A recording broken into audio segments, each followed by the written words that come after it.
Hey, so for today, we're going to talk about, because this is actually my favorite thing in the whole wide world, we're going to talk about concealer and foundation applications. So I did find a little bit of natural light in my house so that you can really see.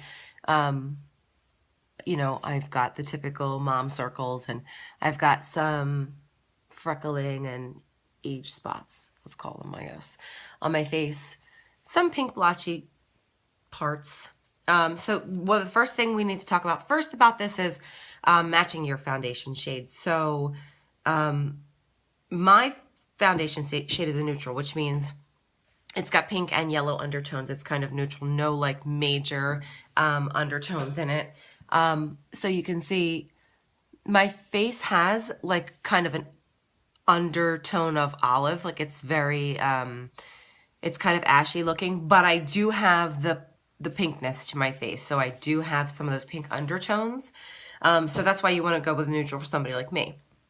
Somebody who doesn't have any of that pink, they're just all olive. They're going to be more of the yellow undertones. And if you have really just pink everywhere, or a lot of pink with no olive undertones, just kind of fair with pink, you're going to go with the pink undertones, obviously. So, but for a lot of people fall in the neutrals because we have both tones in our skin. So mine, my color that I use in the Unique, the Touch is Taffeta, and that's a neutral. It's a pretty fair neutral because I'm pretty fair.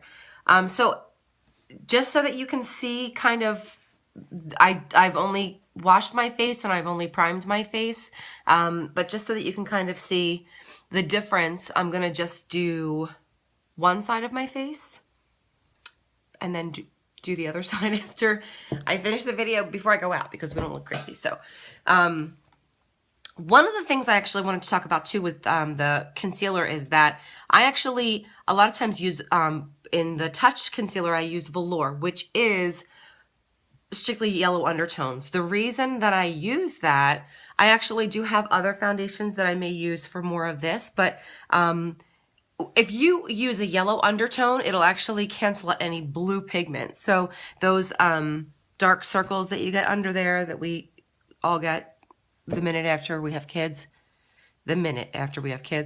the yellow will cancel out the blue. So I just use a little bit of the yellow for that. So that's how we want to match. That's like a really quick on matching.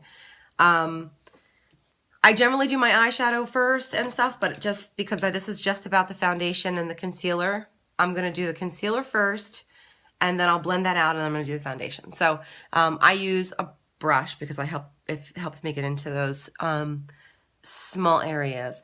Now with the concealer, you need to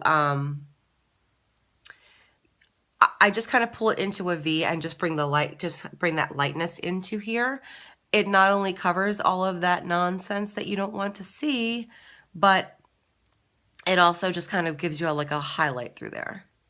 So I'm really just patting this. I don't use a lot. It was just a little bit. I showed you how much was on the brush. I'm just kind of patting that in, and then I'll just kind of pat a little bit. I forgot I was only doing half my face, and I took enough out for my whole face, but it's okay.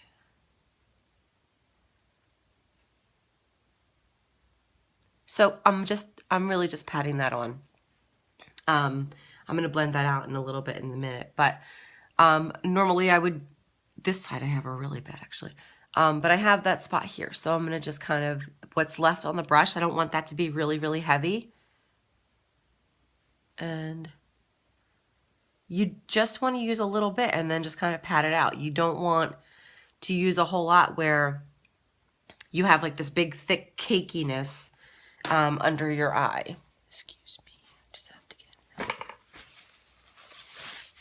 come back. So I use a blending bud. The blending bud, you actually want to wet it, squeeze it out, and then I used a paper towel just to kind of get the excess.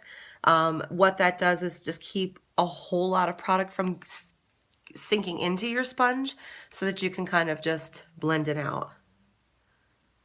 I'm going to just use a little bit on my eyelid because I'm not doing any shadow today. And I have anemia, which makes I have like a little bit touch of anemia, and I get these weird spots. So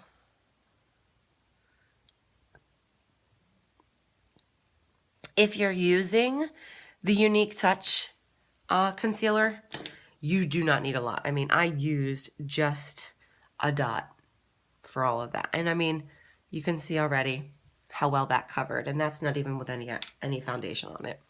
So like I said, I use taffeta. Feel free to send me a private message with your unmade up face in natural sunlight. It's easier for me to see the undertones, and I can help you match foundation if you like. Normally I would use 5 to 6 drops on my whole face, so I'm gonna just use maybe 3 drops into the well of the brush. I hope I have enough. I'm down to my last part of my bottle. We may have to go a different method here. 1, 2, 3. Ooh, that was actually 4. But, okay. So it's all in the well. And I'm going to just dab it on. Just kind of everywhere.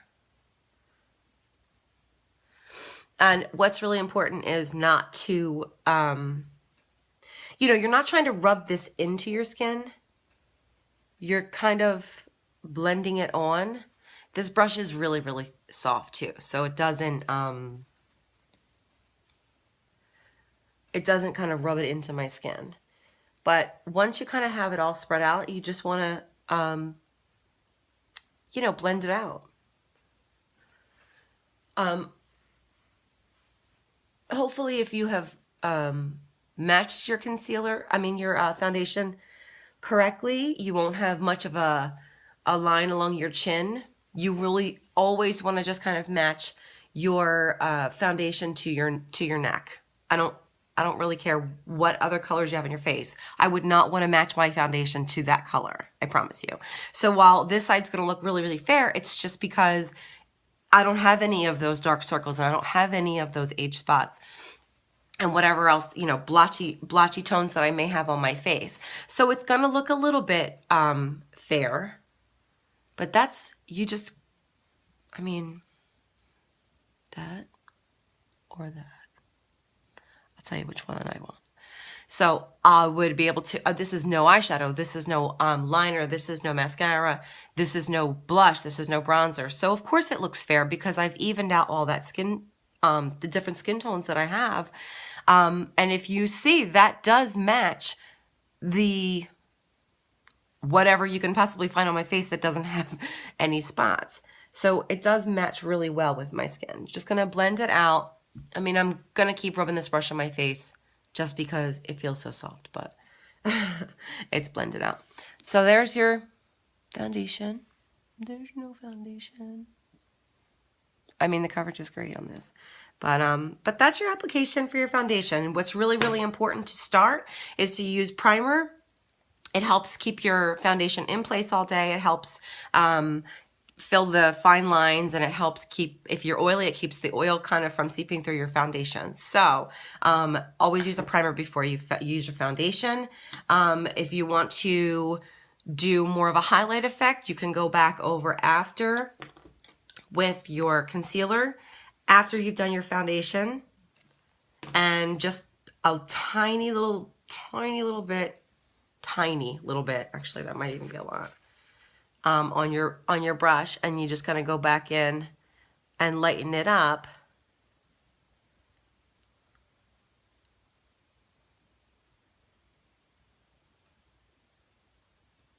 Our foundation is buildable too, so you can keep kind of adding layers where you need. So once you kind of blend that out, that gives you a little bit more of a highlight. Okay, so that's why you would want to use the concealer after, is just to kind of brighten up under there. Or if you feel like you need another coat because, the baby kept you up all night last night or something like that. So that's it, your foundation and concealer application. Do it with me, ask questions, and And if you like our foundation or you want to try this coverage and you want me to help you match your color, I can absolutely do that. It's my pleasure. Just send me a natural sunlight photo. No makeup on your face. Send me a private message and I'll help you match color. All right. Thanks so much for watching. Bye.